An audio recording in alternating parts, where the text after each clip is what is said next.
Shumë faleminderit edhe është kënaqësi veçantë që jam këtu bashkë me ju në këtë park kaq të bukur gjithmonë edhe gjithmonë më të pasur me skulptura, me pastërti që shoqëron pasurimin e tij edhe me të gjithë ju këtu që sot jeni mbledhur për të kremtuar një moment që lidh bashk historinë me ardhmërinë dhe nuk mundet dot të mos e përsëris që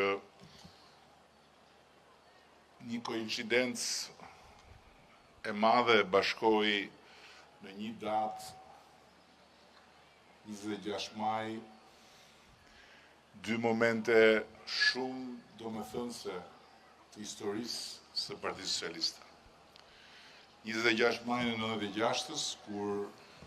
socialistët u përballën me furinë e një dhune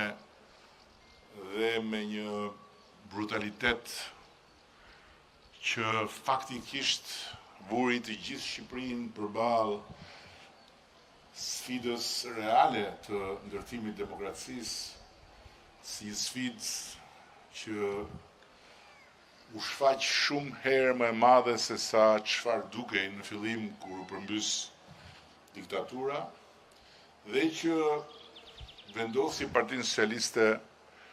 në një situatë jashtëzakonisht dramatike, ku ata të cilët ishin në vijën e parë, qoftë si përfaqësues të Partisë Socialiste për ato zgjedhje, qoftë si drejtues të Partisë Socialiste në territor, qoftë si komisioner të Partisë Socialiste, u dhunuan, ashtu si kundër u dhunua tërësisht edhe rezultati i atyre zgjedhjeve, që u grabitën nga pushteti i degraduar i Partisë Demokratike. Dhe ai 26 maj sot është i paparafitueshëm për ata të rinj që ishin këtu apo për shumë kënd tjetër që është këtu dhe që nuk e ka jetuar atë moment dramatik. Është e paimagjinueshme sot Shqipëria ku opozita dhunohej rregullisht, ku kishte vetëm një ekran, ekrani i radio televizionit shtetëror, dhe në atë ekran nuk shfaqej asnjëherë opozita, përveç se në ndonjë rast me pamje që mbuloheshin nga komenti negativ i speakerit të lajmeve. Shqipëria e asaj kohe kishte vetëm një gazetë opozitare, e cila edhe ajo u bë shkruar me hi nga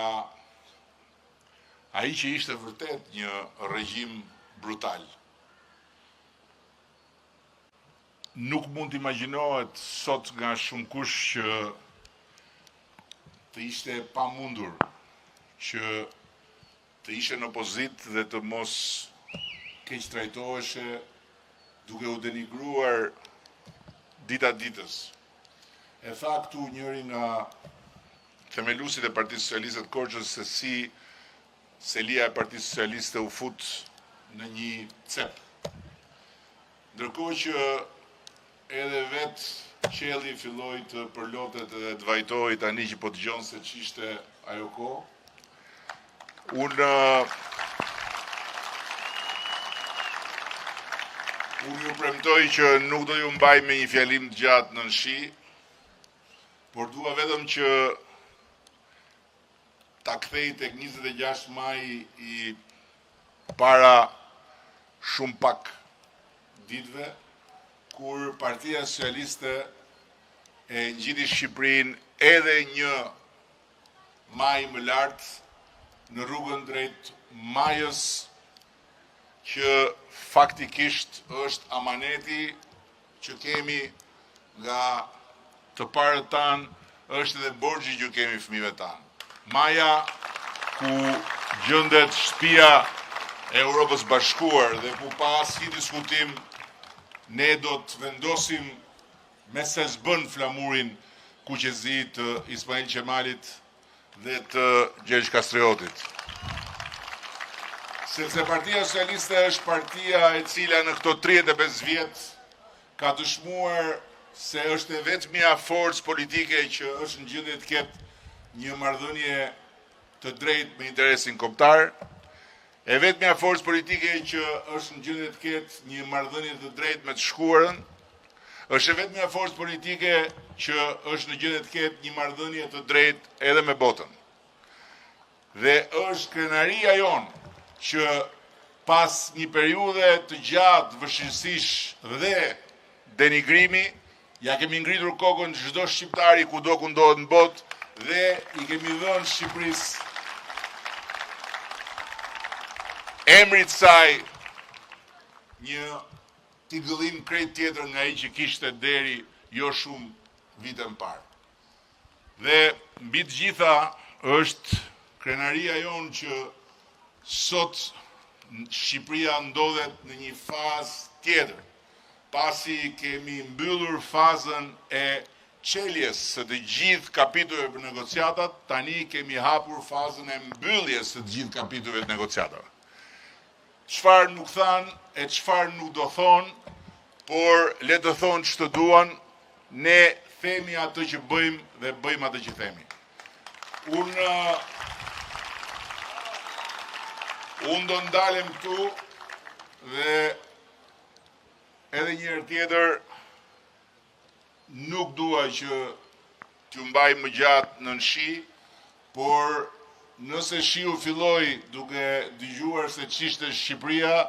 le të vazhdoj si bereqeti që do të kemi dhe le të bjerë mbi këtë fest të 35 vjetorit të Partisë Socialiste edhe këtu në Korçë, duke paremëruar një fitore të jashtëzakonshme si ajo që ne do të realizojmë të gjithë së bashku në zgjedhjet e vitit të ardhshëm. Shumë faleminderit.